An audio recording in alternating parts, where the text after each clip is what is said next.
Santosh, you've actually worked with at least one insurance company that I know and been together in devising one of these products.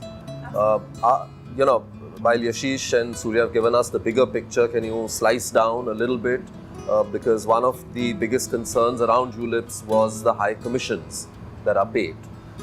So from both that perspective and from an investor's perspective, as seeing it as a long-term product, just because it has a 5-year lock-in, we see that with ELSS, for example, 3-year lock-in, so people think it's a 3-year product. 3 years is just the minimum, or 5 years is just the minimum. You've got to be there for 15-20 years to really build wealth. Can you tell us a little about that? We've seen a huge influx of funds into the mutual fund this year, and a lot has been talking about on mutual fund. Now, one very basic thing when you talk about or you think about mutual fund is it's a liquid instrument.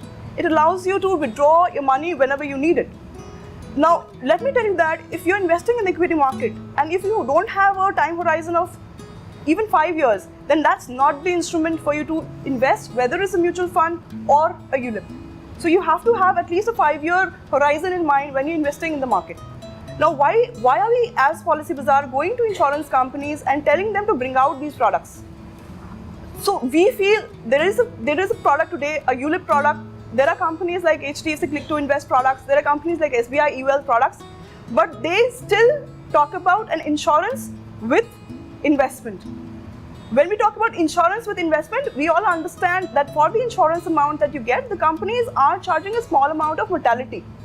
Now, because this is insurance plus investment, and we've always heard in the past that keep your insurance needs aside and your investments aside, people tend to think that there is a charge of mortality.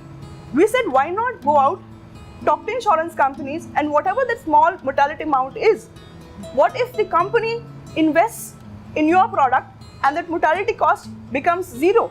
So you're basically getting the cover, but you're not paying for it.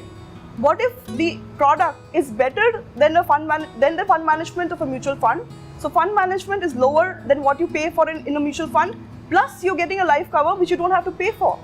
So then it becomes a far, far superior product in that respect. Now, when you come into the lock-in, when you talk about the lock-in period, right? Even in the product of this nature that we're talking about, even if you were to exit in the 3rd year, you will still make money. It is not like the old age ULIPs which had high surrender charges. In fact, if you pay say 1 lakh rupees and exit the product in the 3rd year, if the fund was to grow at a certain 8% rate, you will still make 3,35,000. How is it any worse, or is, I would say, better than a mutual fund in all respects? One, it allows you, it's EEE, it allows exemption on the amount that you invest. It allows you exemption on the return that you basically make. And that return, the only product that comes close to that is an ELSS, a mutual fund ELSS. And even that has a 3-year, you have to stay in for 3 years to get that benefit.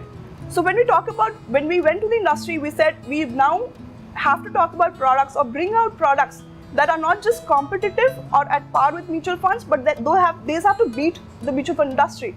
And if you are looking at a long-term goal, like probably child's education or buying a house, where you need money lump sum at one go, I think the best way to invest is a ULIP. A mutual fund is a very, very liquid instrument.